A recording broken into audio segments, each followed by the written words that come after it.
Welcome into the latest edition of our Cubs REKAP Podcast, a presentation of our REKAP YouTube channel and available audio only everywhere you get your favorite podcasts. It's brought to you by the Illinois Tollway and their If Only campaign. Slow down, save lives. Lives including yours depend on it.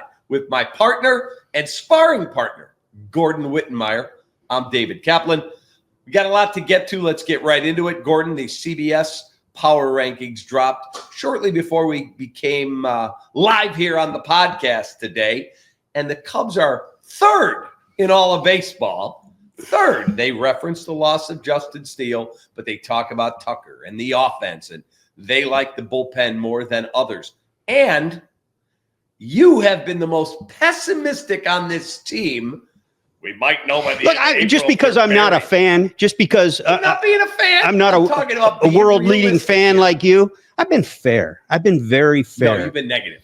And we're talking CBS. Yes.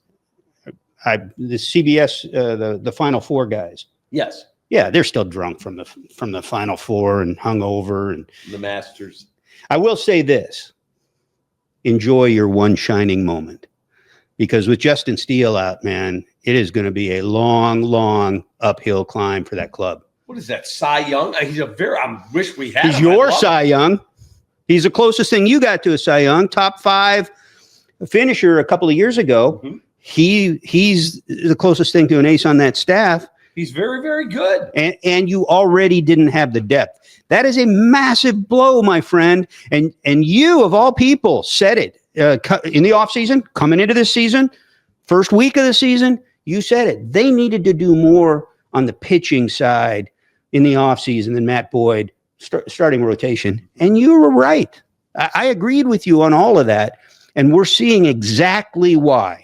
Because you couldn't afford one big injury like this. Season-ending elbow injury for Justin Steele. That's a big deal. They hit better than anybody in the division, better than anybody in the league right now. They catch the ball at almost every position. Those are going to be huge, huge factors for them. But they got a lot of slack to pick up now in that rotation. And they already were a little questiony at the end of it. So, it's going to be a challenge. In some ways, they're back where they were last year. They just went into Los Angeles, took 2 of 3 from the team that everybody has already basically said, call Justin's, you can get your rings again. And that team has been up and down here early in the season, but they gave them the biggest beatdown in the history of the franchise at Dodger Stadium. As we record this, it's not even tax day, my man. Baseball season didn't even used to start this early, and we're 2.5 weeks in. Dude, a month ago, you had them dead and buried by the end of April. I told you we would know a lot about them by the end of April. We would know what kind of team this is. And I didn't have a lot of confidence that they'd come out with a winning record. So far, so great, actually. So I give them a ton of credit on that. And they should be ranked 3rd coming out of the weekend in baseball. I don't know how, if Counsell earns his money and the front office finds a way to backfill for Steele, maybe they hang. But enjoy that number 3 while you got it. So right now, people are out of their minds, nervous, understandably so, because Steele went down. The question I keep getting is, can we make a trade right now and go get an ace? A buddy of mine texted me, Sandy Alcantara. Can we go get Dylan Cease? I said, no. The Padres are 13-3. Why would they trade their ace? Not going to happen. The Cubs will face him on Monday night. But the Marlins are going to probably trade Sandy Alcantara. Today, no, it's April 14th. They are 8-7. They're not going to tell their fan base, yeah, we traded our ace, even though we're game over. But keep buying those tickets down here in Florida. They don't buy them anyway. They don't, but they're not going to trade their ace today. My question is, can you piecemeal this thing with Colin Ray? He gave you into the 4th inning against the Dodgers and pitched really well. Chris Flexen, who was with the Sox last year, and I thought pitched reasonably well for them on a horrible team, obviously. He's pitching at AAA Iowa, and his first 3 starts, his ERA is .55. And then as we get into May, start to see what you could bring in here. The one thing about the Alcantara situation that if you're the Cubs, you can pin a little bit of optimism on and maybe get in their ear early on is they traded batting champ Luis Arias last year. That was a jump the market deal. It was First way week of early. May, I think. Yeah, it might have been May 1st. It was something in there. It was something. Right Yeah, so very early. It surprised a lot of people. And so they were already kind of in that mindset. I don't think the right deal would prevent them from trading Alcantara early. I do think that they want to sell obviously as high as they can on him, and he hasn't started off great coming off, the Tommy John surgery. But his velocity is very close to where it was, and the idea is that he's going to settle in here pretty soon and look like the old Alcantara. May 4th. May 4th on the Arias deal. Yeah. Ryan May McGuffey. 4th. Yeah. If you look closer to the trade deadline, there's going to be more teams involved.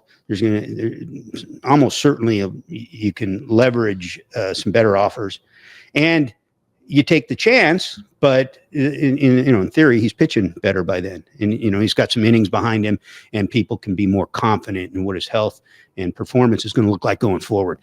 That said, I'd be on the phone right now with them. Do not make a deal without talking to us. Here's what's on the table now. Here's what we can do. Here's what we're willing to do. And I understand if you don't want to make a deal right now, but the minute you're ready to sell, we're ready to talk. So the cost to get Arias was a pitcher who was already in the major leagues. And was that Dylan Head? No, it was Woo Suk. Oh, Woo Suk Go. Yeah, the reliever. And KBO guy. 3 prospects. Outfielders Dylan Head, Jacob Marcy, and first baseman outfielder Nathan Martorella. And those guys, in terms of ranking, to show you what the cost was, major league reliever plus number 6 prospect, number 9 prospect, number 13. In their organization. I tried to look this up, and I don't think any of them were top 100 in Baseball America or MLB I would Pipeline. think Sandy Alcantara, because Arias, while he's a batting champion, is not a big run producer. I would think Sandy Alcantara would cost you more than that. Oh, without a doubt. He'd cost you tons more than that. He'd probably cost you more than Crochet cost the Red Sox. Mm-hmm. And that's the more recent high-profile starting pitcher that got traded. He went for starting pitcher, I don't even know how to pronounce his, Wickelman Gonzalez. And then the guy that broke up his no-hitter on Sunday, who's in the majors right now, Braden Montgomery, who is a top 100 prospect. Kyle Teal, who might be the best player in the trade. Who's at AAA and is a top 50 prospect. So that's some high-end talent, 4 players that went for him in that deal. And if you wanted to, go back, again, producer extraordinaire over there, Ryan McGuffey, suggested this one, and you look it up. Blake Snell was traded by the Tampa Bay Rays 2 years after he won a Cy Young Award. And that deal involved 4 prospects, just like these other ones, with the big one being a highly ranked catcher, Francisco Mejia, who's on the team right now for them, and another ranked player, Luis Patino, pitcher. Yeah, Rick's buddy, this kid, who's kidding. Who pitched 4 years in the big leagues. So you got to start with ranked prospects. You got to start with, it's going to take 4 guys that somebody thinks can get to the big leagues. And it's probably going to take more than either one of those. So my friend Mark Gonzalez, Mark. Gonzo, yeah. The best. He texted me yesterday and he said that Bill Belichick always had a philosophy. If you want to make a trade, high-end trade, not like we're getting a swing tackle here for a 7th-round pick. High-end deal. He said, you call the team that has the player you want, and you say, you got 30 minutes. Here is an amazing deal. And you give it your best shot, but you tell them that deal's off the table in 30 to 60 minutes. They do not have time in 30 to 60 minutes to shop it around the league. He said, what if Jed called the Marlins now and said, okay, whoever it is, Kevin Alcantara, Owen Casey, Cade Horton, whoever has to be in the deal, and you throw a sweetener on top of it, you go, you got 30 minutes. You want it or not? It would take – I don't think that they would put together the kind of deal it would take to get that done because, first of all, they're going to look at it and think that it's not the final offer because that team is obviously desperate. And it reeks of desperation to make that phone call. Mm-hmm. So you better include Cade Horton in that deal. And you probably ought to include somebody off the big league roster for them to know that it's the final offer, whoever that might be, right? So I don't know that that's as effective in baseball as it might be in football, where trades aren't as big trades, blockbusters aren't as common. I just don't see that working, especially in April. Like, why, if I'm the Marlins, why would I say, because look, you're only going to get more desperate. 2-3 weeks go by and you don't have an answer for the Justin Steele backfill. You're only going to get more desperate. And then more teams will get involved the deeper we get into this. That's why if it was me, and again, I've never been a GM and I'm never going to be one or a team president. I'll play one in 4 Sports on radio and YouTube every week. That's just what we do. I would give, whether it's Colin Ray, Chris Flexen's throwing the heck out of the ball in the minors, Javier Assad is close to returning. I would try and piecemeal it with those guys and see if, can I buy a month? Can I get to the end of May and go, wow, we're in first place still. Now you could start having legitimate talks as you turn to June, where teams would be like, all right, I'm up the track, whether that's the White Sox or the Rockies or whoever it is. Maybe the Mariners are struggling and they want to move Luis Castillo's money. Or any of those starters. Right. The Cubs have what they're calling plenty of dry powder because they did not get Alex Bregman, who, by the way, sidebar, brought to you by Ankin Law, 3126 million for our great partners at Ankin Law. Jesse Rogers went up to Alex Bregman. I heard the tape on your show. Yeah. And he said, can you talk to me about picking Boston and the offers that were out there? And then he brought up the Cubs. And he said for like 15 seconds or so, he didn't really want to engage, but he's known Jesse. And finally he did. And Jesse played the audio where he said, look, it would have had to have been a longer deal, like north of 5 years. Right. In other words, it wasn't going to take the short-term opt-out stuff. Correct. Because he needed to leverage the offensive ballpark, and he didn't have that in Chicago. Correct. And he said, and Jesse said that Scott Boras, felt that the numbers he could put up in Boston will be far superior because Chicago's a tougher park to hit in. No doubt. Yeah. Because of the wind. And he felt, look, the money's better in Boston and I can get out of it earlier. The Cubs is a solid offer, but it's not Boston's offer. And so that's why he picked Boston. That's why I thought Cincinnati should have gone hard for him, because you could have sold him on the ballpark. Although, that said, he's got so much experience at Boston, having played for Houston all those years, and his numbers at Boston going in were big. So it was a comfort zone too. And he mentioned to Jesse how much he liked Jed Hoyer and a lot of respect for the Cubs, but the offensive capabilities in Boston for him, combined with that deal versus the Cubs he said the Cubs would have had to gone long, like north of 5 years. He's 31 years old. I'm not going 6 and 7 years. Yeah. So I get it. So I want to come back to that, but I did want to explore this Justin Steele solution a little bit deeper, because it's one thing to say, okay, we target Sandy Alcantara, that's going to be our ultimate answer. Whenever they're ready to deal, we're ready to deal. We're going to make sure we're the ones that get him. That kind of approach, that's fine. But like to your point earlier of saying piecemeal this thing for a while until you get there. Just see if I can buy a month. But you might find solutions along the way that way too.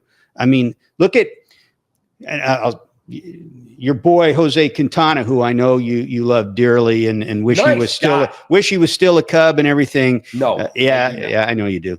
And he went. He had a 2-year deal, 20-something million with the Mets, and then it pitched well for a playoff team. Pitched well in the playoffs last year for the Mets, and then didn't get an offer in the offseason. Was looking for 1 year, whatever, 8, 10 million, whatever, for 1 year. It should have been a no-brainer. Somebody should have picked him up. Nobody did. The Brewers had all kinds of pitching problems early. They picked him up. He pitched lights out his first start for them. And so he's the kind of a guy that could be a solution in this case. One of maybe several solutions, but who else is out there like that? We know Lance Lynn just said he retired. I'd send somebody down to Lance Lynn's neighborhood and ask him to come out to the local high school and throw for me and see what kind of shape his arm and body's in. And then if you think that you can give him a month, 6 weeks, and he can be up to speed for you, offer him some kind of deal. Incentive loaded, whatever, but offer him something that gets him out of his house and gets him back on a mound for you to see if he might be a solution, even if he provides you 6 to 10 good starts. I mean, you've got the team that I think might still be the best offense in the league right now in the early going. And again, like I've said before, you've got Gold Glove caliber players at probably 5 or more positions. Mm-hmm.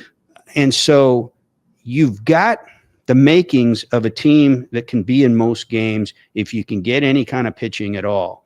I don't think this is the kind of team where your bullpen is going to be a backbone like it was for the Dodgers all through the postseason and really late last season. I don't think you have that kind of bullpen. You have the kind of a bullpen that if you manage it right, could be effective for you. I don't think you can lean super hard on it. So you got to get as many innings as you can somewhere. Flexen's a good start. Assad, but Assad doesn't make his first rehab assignment start until Tuesday. So he's going to be a little while, but yes, absolutely. Assad is a guy that you would have slotted in the 5th spot anyway. So he's going to bolster you just a little bit. Jordan Wicks, maybe at some point. Cade Horton, maybe late in the season. It kind of depends on you and I were talking about this. Him as a reliever. Yeah, and the only alternative to that, given the innings limits, would be to make him a 4 to 5 inning guy if you did start him and maybe give him extra rest where you could. But you gotta find these. It's about amassing the number of innings you need to get through the season, as many quality innings as you can within that 13 pitcher limit on a given day. And so where you can fill in some gaps, where you can incrementally backfill for him, you do it until or unless you can make that big deal. And if you're lucky, if you're fortunate along the way, maybe you find some solutions where that big deal would be nice, but you can still win without it. Cubs are the number 1 offensive team in baseball. They have taken series from the Rangers, taken a series from the Padres, taken a series from the Dodgers. Is it time to admit, I don't mean you, I mean everybody, that's a better baseball team than people gave them credit for coming into the season? I think that's fair. I think that's fair because I don't think the best projections would have had him playing this well against those teams this early. But then Justin Steele. I mean, you just can't ignore that. Now we see what they do without their best pitcher. Well, that's tough, man. And I know Imanaga has been great. Justin Steele, when he's right, is your frontline guy. He's your opening day guy. He's that type of guy. Tyone for me, and I said this to you before the season. We talked about like who's a key guy, and my guy was Tyone. You're paying that dude $18 million a year. He was the number 2 overall pick in the draft. He's maybe not going to be the Cy Young winner, but he certainly has good stuff. He's got to pitch like it. I agree. And I agree with that. And going in, I would have nodded my head at that idea. I'm right along with you emphatically on that right now. He becomes the key to this whole thing. He does. You can't not get performance out of this guy at this point, or you've got no chance. Yeah, Ben Brown, there's just not enough innings otherwise. Ben Brown was magnificent against the Dodgers on Saturday night. Magnificent. Matched up against, I'm trying to remember who went for the Dodgers on Saturday night. Whoever it was, helped give up 16. Sasaki. Yeah, that's right. He gave up 5 runs or 4. No, 4 he pitched great. Oh, that's right. It was the guy that came in. Yeah. And then the Cubs blew it open late, and there was, I think, Rojas, the position player, came in to pitch. So it got out of hand. That all said, if you look at Tyone and then you look at Ben Brown, those are the 2 keys to what gets done here. Yeah, that's why you're nervous, because neither one of those is close to a slam dunk. And if one of the 2 comes in, that's probably beating the Vegas odds at this point. So you got to get more. You got to go find more. How about Pete Crow Armstrong, Sunday Night Baseball, parents in the stands in L.A., hits 2 home runs and a triple. He's playing elite-level defense. And Bob Nightingale, our guy, and Mark Feinsand reported over the weekend that he rejected a long-term contract extension from the Cubs. That would have paid him, not guaranteed. There were options in there, total about $75 million. And his agency said, no, we're not taking that. Yeah. Surprising? No. Surprising that he turned it down, or surprising that they offered? Surprising that he turned it down. No. What I've found interesting, they did the same thing in Cincinnati with Matt McClain, the second baseman. And he missed all of last year. But he was their best player in 2023 when he broke in. And he looked good again this spring, and he's going to be terrific. He's a Gold Glove candidate, in addition to having a nice quick bat with pop. Anyway, they made him an offer too, and he turned it down. Same kind of thing. There was a lot of this going on, and I talked to some people in the clubhouse about it.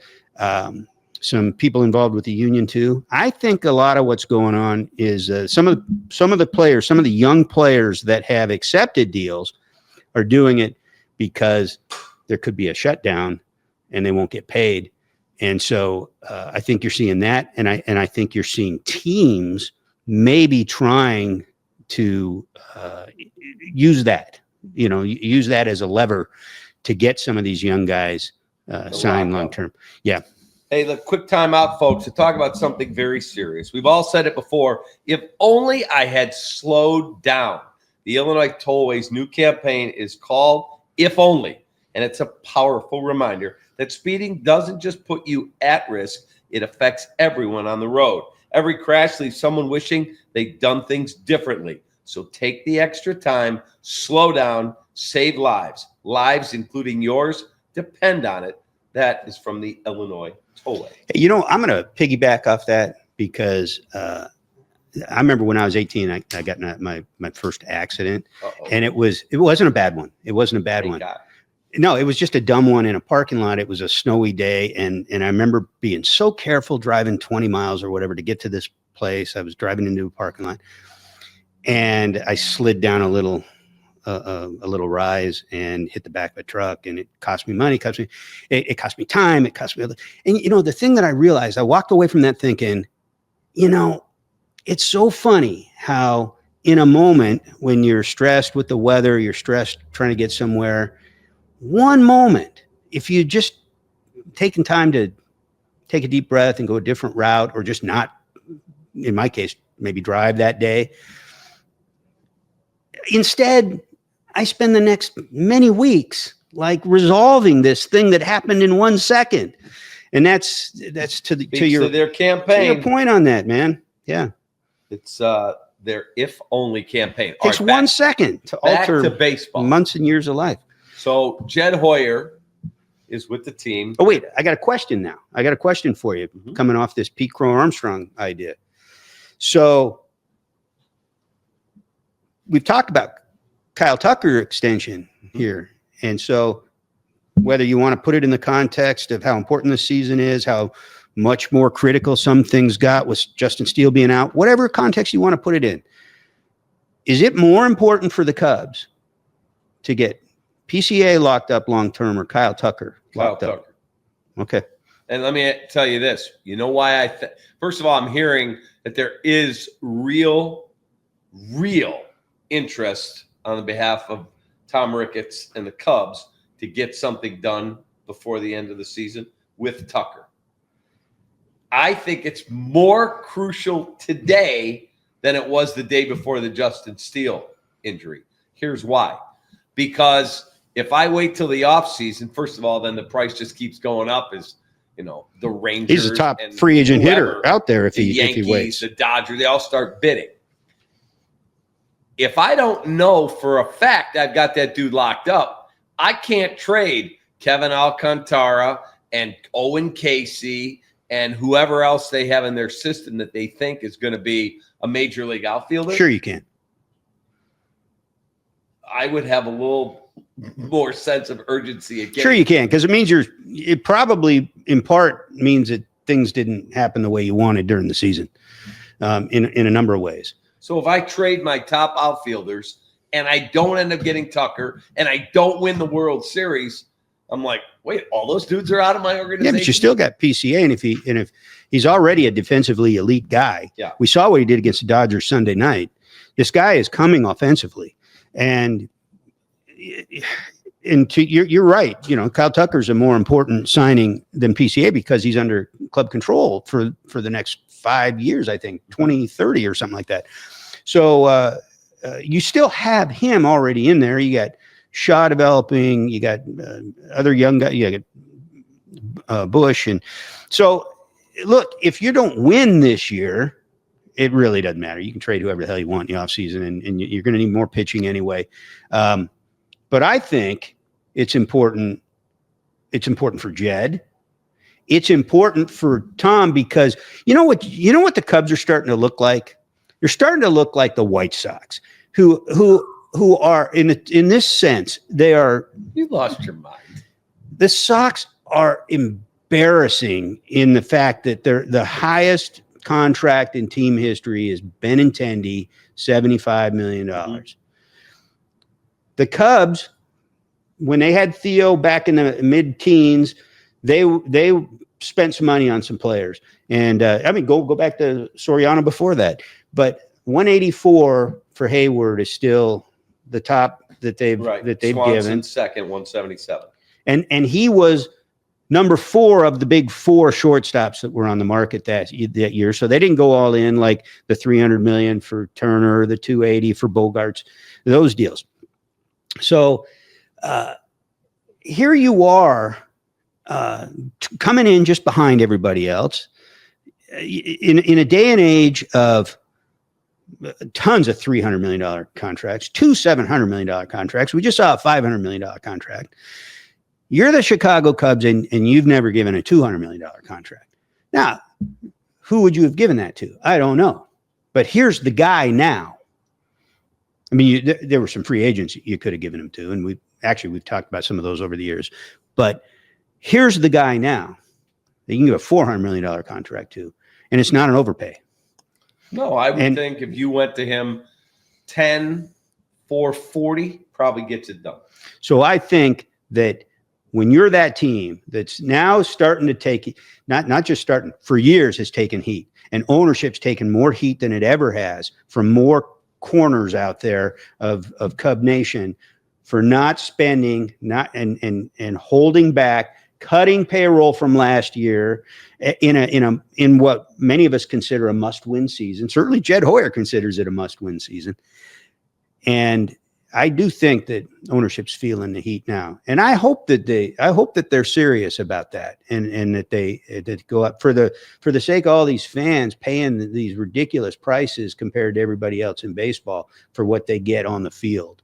And so ownership does owe that to the fans. And I hope they're serious about it. No question, but they're not being compared to the White Sox. I didn't say compare. I said they're starting to look like the White Sox. The White Sox have a payroll of $60 million. The Cubs are at almost $200. Their business practices are starting to creep into the embarrassing range. And the White Sox hold the standard for one owner who's trying to get the city to build them another stadium and the other one who spent $1 billion of his own dollars? What I'm saying is you've got one leading the league all time in embarrassment for what they've done in recent years. And then you've got a range, right? A range of embarrassing, and the Cubs are creeping toward that. They're into that. It's embarrassing for a team with the revenue that size, a market that size, that they pretend to play mid-market baseball when it comes to defining. I don't disagree. They should spend more money. It's embarrassing, Cap. They're also $60 million ahead of anyone in their division. You cannot tell me they're starting to. However, their division doesn't friggin' count. The Centrals are the small market divisions, except for one freaking team. Yeah, they're you combine them out of the 10. $140 million ahead of the White Sox, and they paid for their own stadium. And by the way, should they spend significantly more? Yes. And you're spending $60 million more than anybody else in the division, which big effing deal. But how many championships? How many division championships has that got you in the last 5 years? None. Right. No, one. Well, in a 60-game season, and did every other team play 60 games? Yeah. Thank you. Okay. Yeah. Thank fine. You. Yeah. You hold on to that because you might be holding on to that for another couple of years.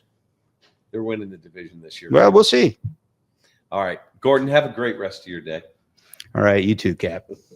Gordon and I will be back again next week. And if any breaking news like Sandy Alcantara shows up in Chicago to take a physical and become a Cub, we'll break in with emergency podcasts. Yeah, I think I'll take a nap on that one. For Gordon, I'm Cap. It's brought to you by our great partners at the Illinois Tollway and their If Only campaign. Lives, including yours, depend on it. For our staff here at the Recap, for Gordon, I'm Cap. Take that.